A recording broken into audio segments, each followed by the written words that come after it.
हमारे पास क्या है कि एक रिएक्शन दिया हुआ है। मान के चलते हैं कि हमारे पास एक रिएक्शंस है जिसमें हमारे पास रिएक्शंस में रिएक्टेंट से हमारे पास प्रोडक्ट फॉर्म हो रहा है।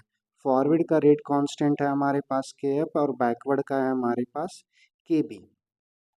अब यहाँ से हमारे पास ये रिएक्शन से प्रोडक्ट दे दिया हुआ है और रेट कांस्टेंट बोल रहा है और ये बोल दिया है कि रिएक्टेंट हमारे पास ये जो रिएक्शंस है उसमें equal moles of reactant and product होगा कि मोल्स जो हमारे पास जितना रिएक्टेंट का होगा उतना ही प्रोडक्ट का होगा।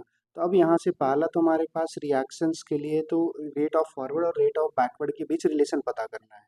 तो इसको पता करने के लिए हमारे पास क्या चाहिए कि रिएक्शंस बैलेंस होना चाहिए। अगर हम मान के चलो कि रेट अगर हम फॉरवर्ड का अगर लिखेंगे रेट फॉरवर्ड का लिखेंगे तो हमारे पास क्या होता है रिएक्टेंट। अब रिएक्टेंट का स्टोइचोमेट्री हमें नहीं मालूम तो हम मान लेते हैं कि यहाँ पे एन होगा। तो यहाँ पे रिएक्टेंट का कंसंट्रेशन पावर हमारे पास एन आ जाएगा। उसी तरह हमारे पास रेट जो लिखेंगे वो बैकवर्ड के लिए लिखेंगे। अच्छा यहाँ पे रेट के एफ आ जाएगा और यहाँ पे के भी आ जाएगा बैकवर्ड के लिए। तो ये क्या आ जाएगा प्रोडक्ट का कंसंट्रेशन।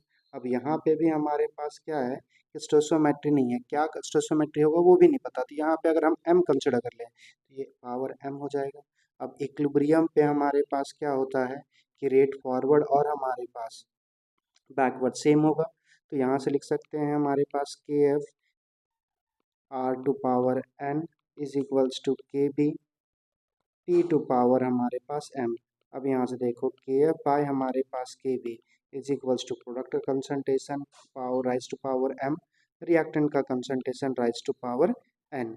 अब यहाँ पे हमारे पास ये स्टोइचोमेट्री ये एन और ये एम के बारे में कोई इन्फॉर्मेशन नहीं दिया हुआ है। यहाँ पे प्रोडक्ट और रिएक्टेंट का कंसंट्रेशन हमारे पास इक्वल दिया हुआ है मगर ये पावर कितना है ये हमें नहीं मालूम ना। तो इसमें हमारे पास ये जो है अब ये हमारे पास इसके बारे में हमारे पास कोई आइडिया नहीं है। अगर जब आइडिया नहीं है तो हम लोग बता ही नहीं सकते। अगर ये पावर सेम होता तो अगर या तो हम लोग ऐसा भी कर सकते थे कि जैसे अगर पी प्रोडक्ट का जितना हमारे पास मोल रिएक्टेंट का और प्रोडक्ट का दोनों का सेम है तो ऐसा मान लेते हैं कि कंसंट्रेशन भी सेम होगा।